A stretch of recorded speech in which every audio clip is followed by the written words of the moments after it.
Hey friends, welcome to last minute tuitions. मेरा नाम सुमेर है और आज हम देखेंगे fix point multiplication using CSA and CPA. एक पाइपलाइनिंग का कॉन्सेप्ट है जहाँ पे फिक्स पॉइंट मल्टीप्लिकेशन कैसे होता है। तो चलो देखते। तो इसमें भाई फिक्स पॉइंट अगर मल्टीप्लिकेशन करना है सीएसए और सीपीए के थ्रू, तो पहले ये तो देख लेते हैं कि भाई सीएसए क्या होता है और सीपीए क्या होता है। तो सीएसए का फुल फॉर्म होता है कैरी सेव एडर। ये क्या करता है, प्रोवाइड करता है मैकेनिज्म जो क्या करता है 3 बीट इनपुट लेता है और 2 बीट आउटपुट देता है। तो फॉर एग्जांपल अगर मैं इनपुट ले रहा हूँ 5 4 आउट, तो ये मेरे को एग्जैक्ट मतलब उसका जो अगर मैं सम करूँ तीनों का, वैसा कोई 2 इनपुट देगा, दोनों का सम इक्वल होगा। तो वो मुझे 2 इनपुट क्या देगा, 9 और 8। तो 9 और 8 का अगर मैं ये करूँ तो क्या होता है 17, और 5 4 8 का भी अगर मैं एडिशन करूँ तो 17 होता है। तो उसी तरह से वो 2 इनपुट देगा जाके जिनका सम दोनों का इक्वल है, लेकिन 3 इनपुट की जगह वो मुझे 2 आउटपुट देगा आगे के लिए। हाँ, लेकिन ये एक्चुअल एडिशन नहीं करता, मीन्स एक्चुअल एडिशन नहीं देता, ये मुझे एक सम देता है और एक कैरी देता है। अब आ गया कैरी प्रोपोगेशन एडर पे, ये बंदा एक्चुअल एडिशन करता है। हाँ, तो अभी कैसे काम करता है मल्टीप्लिकेशन वो देखते हैं। इस प्रोसेस में क्या है, एक मल्टीप्लायर रिकॉर्डर यूज़ हुआ है जो क्या करता है 4 इनपुट को 3 इनपुट में कन्वर्ट करता है। ठीक है, वो क्या करता है 4 इनपुट 3 इनपुट में कन्वर्ट करता है। तो प्रोसेस कैसे स्टार्ट होगा, मल्टीप्लिकेशन में क्या है, नंबर ऑफ पार्शियल प्रोडक्ट हम ऐड करते। कैसे होता है आगे का डायग्राम में आप बहुत अच्छे से समझोगे। पार्शियल प्रोडक्ट को हम रिड्यूस करते सीएसए से। तो अब सीधा डायग्राम पे आते हैं।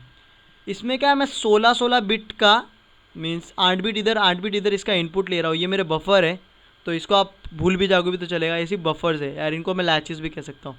तो मैं नीचे आया, अब क्या मल्टीपल ऑफ एक्स, ये मेरा मल्टीप्लायर रिकॉर्डर है। मल्टीप्लायर रिकॉर्डर क्या करता है 4 इनपुट लेगा और मीन्स 3 आउटपुट बोलेगा। तो ये जो 2 इनपुट दिख रहे हैं ना, एक्चुअल में ये 8 इनपुट है, यहाँ पे 8 और यहाँ पे 8, तो टोटल इधर 16 इनपुट आ रहे। तो ये क्या कर रहा है 4 इनपुट ले रहा है एक जगह से, 3 आउटपुट प्रोड्यूस कर रहा है। तो 16 इनपुट का ये 12 आउटपुट प्रोड्यूस करता है। अब मैं डालता हूँ लैचेस में। लैचेस क्या कुछ करते नहीं, बरोबर असाइन करते, या फिर इनको तो बफर कह सकते हैं। अब आ गए मेरे carry save adder. Carry save adder क्या करते, 3 इनपुट लेते 2 आउटपुट लेते, लेकिन मतलब वही रहता है। ठीक है, तो आपको क्या करना है, इन 12 को कैरी सेव एडर को यूज़ कर करके ये 2 तक लाना है। क्या करना है, 2 तक लाना है। फिर लास्ट में एक कैरी प्रोपोगेट एडर लाना है जो एक्चुअल में एडिशन करके प्रोपोगेट करता है। प्रोपोगेट करता है ना, एक्चुअल जो उसका नंबर है पूरा मल्टीप्लिकेशन करके हम 2 नंबर लाएंगे, फिर उनको ऐसा ऐड करेंगे और आगे भेजेंगे। कैरी सेव नंबर के मैं आगे नहीं भेज सकता, एक्चुअल इम्प्लीमेंटेशन में नहीं भेज सकता, प्रोपोगेट एडर का मैं भेज सकता। तो क्या हो रहा है, मैंने ना इनिशियली 4 CSA यूज़ किए, जिससे क्या हो गया, जो मेरा 12 इनपुट था ना उसको मैंने 8 आउटपुट कर लिया। अभी 8 आउटपुट है ना, मैं डायरेक्ट अभी CSA 3 इनपुट ही ले सकता है, 2 नहीं ले सकता, इसीलिए यहाँ पे 8 था, तो 2 को मैंने एज इट इज़ आगे भेजा और इधर 3 इनपुट ले लिए। तो मैंने 2 CSA यूज़ किए, तो मेरा टोटल कितना हुआ 6 आउटपुट है। तब 6 आउटपुट को मैं क्या किया, अभी 6 है तो 3 में मैं बांट सकता हूँ, तो मैंने 3 में बांट दिया, मुझे 4 आउटपुट है। तो 4 आउटपुट को CSA सिर्फ 3 ले सकता है, तो 3 इनपुट ले और एक को एज इट इज़ आगे भेजा। अब क्या हो गया, इसने 2 दिए इसने 1, तो यहाँ पे मेरे को कितने मिले, 3 इनपुट मिले, तो मैंने एक CSA यूज़ किया तो 2 आउटपुट मिले। जैसे ही 2 आउटपुट मिले तब मैं कौन आ जाता है, CP आ जाता है, कैरी प्रोपोगेट एडर, वो एक्चुअल में ऐड करके आगे भेजता है। तो इस तरह से जब आप ये समझ गए तो आप आगे की चीज़ बहुत अच्छे से समझ जाओगे। इसका स्टेप, एक मल्टीप्लाई रिकॉर्डर होता है, वो क्या करता है कन्वर्ट करता है 4 इनपुट को 3 इनपुट में। यानी इधर मैंने कितना 16 8 इनपुट और 8 इनपुट 16 इनपुट दिए थे, तो उनको क्या 4 इनपुट को उसने 3 में कन्वर्ट कर दिया।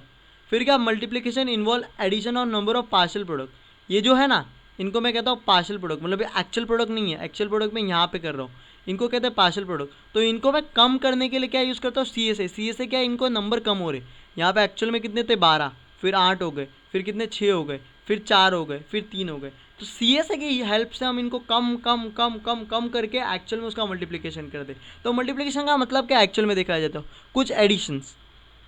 अगर मैं 2 × 2 करूँ तो एक्चुअल मल्टीप्लिकेशन क्या है 4, तो 2 और 2 + 2 का एडिशन है। 2 × 3 करूँ तो 2 को 3 बार एडिशन करूँगा तो ही मेरे को 2 3 6 बोलेगा। तो उसी तरह से ये लोग हैं ना मल्टीप्लिकेशन को एडिशन में छोटे छोटे एडिशन करके मल्टीप्लिकेशन करते। तो the partial product can be reduce by use passing them from the number of CSA। इसीलिए CSA से उनको पास करते ताकि उनकी जो वैल्यू हो छोटी हो जाए, मतलब वही रहे, लेकिन उनके जो इनपुट्स है वो कम हो जाए। लास्ट में क्या होता है, जब CSA gives output then it's actually added by CPA। जब ये आउटपुट देता है, 2 आउटपुट मिल गए ना, तो एक्चुअली सीपीए ऐड करता है और प्रोपोर्ट करता है रिजल्ट फर्दर। जो एक्चुअल रिजल्ट करता है वो कौन करता है? सीपीए आगे फॉरवर्ड करता है। तो दैट्स इट, ये था अपना सीएसए और सीपीए। ये डायग्राम आप एग्जाम में बना सकते हो, बेसिक इतनी थियरी लिख सकते हो कि सीपीए क्या होता है, सीएसए होता है। एग्जाम में 10 मार्क्स के लिए ये भी पूछते हैं। अगर ऐसा भी पूछा गया कि मल्टीप्लिकेशन यूजिंग सीसीएसए एंड सीपीए क्या है, तो आप ये लिख सकते हो, डायग्राम बना सकते हो, डायग्राम को एक्सप्लेन कर सकते हो कि initially we took 12 inputs, then we have converted using 4 CSA converted the 12 input into 8 input, then we have using 2 VSA। First level पे अपन ने क्या किया था, 4 CSA यूज़ किए। सेकंड लेवल पे अपन ने क्या किया, 2 CSA। थर्ड लेवल पे 2, फोर्थ लेवल पे 1, 5 लेवल पे 1 और 6 लेवल पे अपन ने CPA यूज़ किया, जिसका मैंने एक्चुअल प्रोडक्ट किया। तो ये सब आप ठोक सकते हो। Thank you so much video देखने के लिए। अगर आपको ये पीपीटी मैंने एक PDF फॉर्म में डाउनलोड कन्वर्ट की है तो नीचे डिस्क्रिप्शन में डालिए, आप वहाँ से डाउनलोड भी कर सकते हो। Best of luck for exams and have a nice day. अगर वीडियो अच्छा लगा तो शेयर करो अपनी पब्लिक पे, ताकि वो भी पास हो जाए भाई। लाइक करो, कमेंट करो अगर आपको कुछ डाउट है तो। That's it. तो मेरी ईमेल आईडी है, मेरा कॉन्टैक्ट नंबर है, आप हमें कॉन्टैक्ट भी कर सकते हो डाउट रिलेटेड पूछने के लिए। Thank you so much once again video देखने के लिए।